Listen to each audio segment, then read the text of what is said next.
LGBTQ plus 1 minute news. Let's queer up gay culture. GLAAD report warns online LGBTQ safety is declining. The new report criticizes major social media platforms over declining LGBTQ plus user safety, with Meta and Twitter receiving some of the lowest scores in the annual Social Media Safety Index. The report evaluates TikTok, YouTube, Twitter, Facebook, Instagram, and Threads using 14 queer-specific safety indicators. Meta continues to face criticism for rolling back protections against anti-LGBTQ plus content, removing trans and non-binary themes on Messenger, and ending its U.S. fact-checking program, because we'll have no facts here. YouTube also remains under scrutiny after removing gender identity from its hate speech policy's protected characteristics list. GLAAD is urging the platforms to strengthen moderation, improve privacy protections, invest in human moderators, and restore safeguards for LGBTQ plus users and other marginalized community.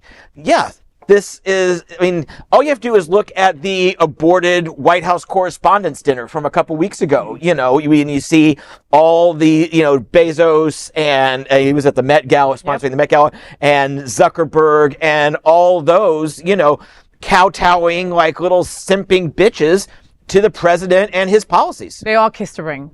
Yeah. They all kissed a ring. Okay, so it was the beginning of 2025 that we sat at this table and we talked about those rollbacks that now Facebook and Meta owns everything, right? So everything that you're on, you're like, oh, F Facebook, bitch. They own Instagram too. And guess what? TikTok that we thought would go to China is not, right? Ended up with another one of his cronies, know?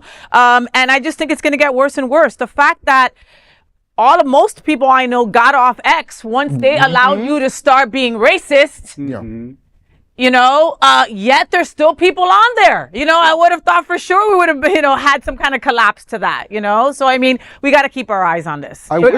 Now, I was just going to say, it's also affecting, people like ourselves that, rely on social media to get the word out for our events and things like that, too. This has taken a huge hit, in terms of how we spread our word. And we have to be strategic in terms of how we're labeling things and how we're reaching our people. I'm trying to, create some sort of a buzz for a concert that, that's coming up. And so I'm having to go into the meta systems and stuff and seeing where it is that I can tag and how to reach people and stuff.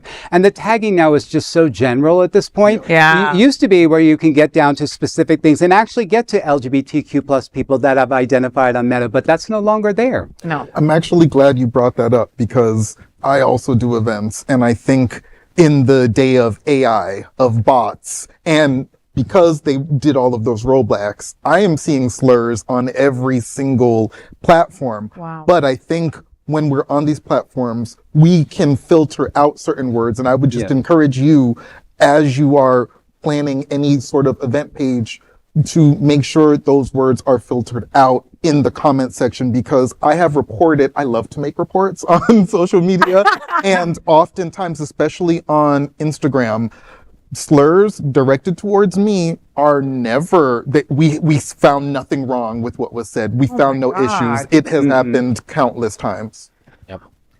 Well, that is an LGBTQ plus 1 minute news story. There is no other queer nonprofit media platform like this in the entire world. Support our LGBTQ plus stories by sharing them and subscribing to Queer News Tonight.